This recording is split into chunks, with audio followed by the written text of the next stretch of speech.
Today I'm announcing the unsealing of a 3-count indictment, charging Sean Combs with racketeering conspiracy, sex trafficking, interstate transportation for prostitution. The indictment alleges that between at least 2008 and the present, Combs abused, threatened, and coerced victims to fulfill his sexual desires, protect his reputation, and conceal his conduct.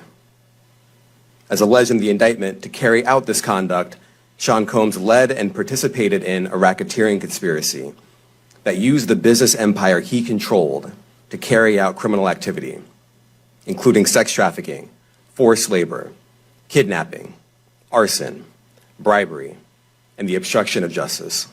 The indictment alleges that Combs abused and exploited women and other people for years, and in a variety of ways. As alleged, Combs used force, threats of force, and coercion to cause victims to engage in extended sexual performances with male commercial sex workers, some of whom he transported or caused to be transported over state lines. Combs allegedly planned and controlled the sex performances, which he called freak-offs, and he often electronically recorded them. The freak-offs sometimes lasted days at a time, involved multiple commercial sex workers, and often involved a variety of narcotics, such as ketamine, ecstasy, and GHB, which Combs distributed to the victims to keep them obedient and compliant.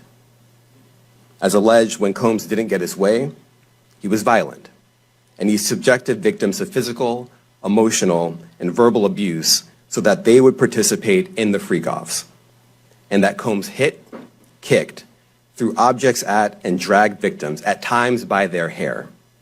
In addition to the violence, the indictment alleges that Combs threatened and coerced victims to get them to participate in the freak-offs. He used the embarrassing and sensitive recordings he made of the freak-offs as collateral against the victims. And the indictment alleges that he maintained control over the victims in several ways, including by giving them drugs, by giving and threatening to take away financial support or housing, by promising them career opportunities, by monitoring their whereabouts, and even by dictating their physical appearance. Now, Combs did not do this all on his own. As I mentioned, Combs has been charged with RICO conspiracy. He used his business and employees of that business and other close associates to get his way. Those individuals allegedly included high-ranking supervisors in the business, personal assistants, security staff, and household staff. The indictment alleges that those individuals facilitated the freak-offs. They booked the hotel rooms and stocked them with the supplies, including drugs, baby oil, personal lubricant, extra linens, and lighting. During the March 2016 incident at the LA hotel that I mentioned earlier, a member of the hotel security staff intervened, and Combs attempted to bribe the staff member with a stack of cash to make sure that what happened was kept quiet. And as the indictment alleges, in late 2023, after public allegations were made about Combs' crimes, he and others pressured witnesses and victims to stay silent, including by making phone calls to witnesses and victims and giving them a false narrative of what they had experienced. In March of this year, special agents from HSI executed search warrants at Combs' residences in Miami and Los Angeles. They also executed a warrant for Combs' electronic devices. During those searches, agents seized evidence of the crimes charged in this indictment.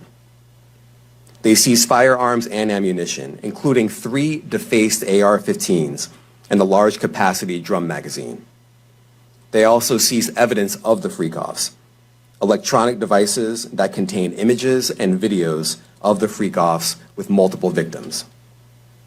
And they seized cases of the kinds of personal lubricant and baby oil that Combs' staff allegedly used to stock hotel rooms for the freak-offs, more than 1,000 bottles altogether. As you can see here, this is a drum magazine, large capacity, and it contains, I believe, 59 rounds.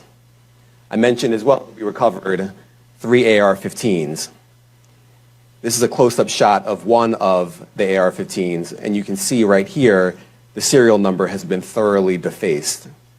Does your office intend to seek remand, or are you reaching a bail package? And if you're willing, how would you contrast this with the R. Kelly case in EDNY in terms of the elements? Thanks. So we will be seeking detention. We have filed a letter laying out our reasoning for seeking pretrial detention. I'm not going to be able to expand beyond what's in the letter, but it contains all of the reasoning, and it contains the law as well. There is a presumption of detention in a case like this, and we think that's warranted. Is your office concerned with Combs' safety in custody, given what happened with Epstein? So we are concerned with anyone's safety whenever they are detained prior to trial. It's part of our obligations to keep people safe as well. It's part of the criminal justice system. So, but I do not draw any sort of connection between Jeffrey Epstein's suicide and what may or may not happen to any other defendant while they are detained pretrial. And of course, the decision whether to detain the defendant will be up to a judge. Our position is that pretrial detention is warranted under the law and based on the facts of this case, and I'll leave it at that.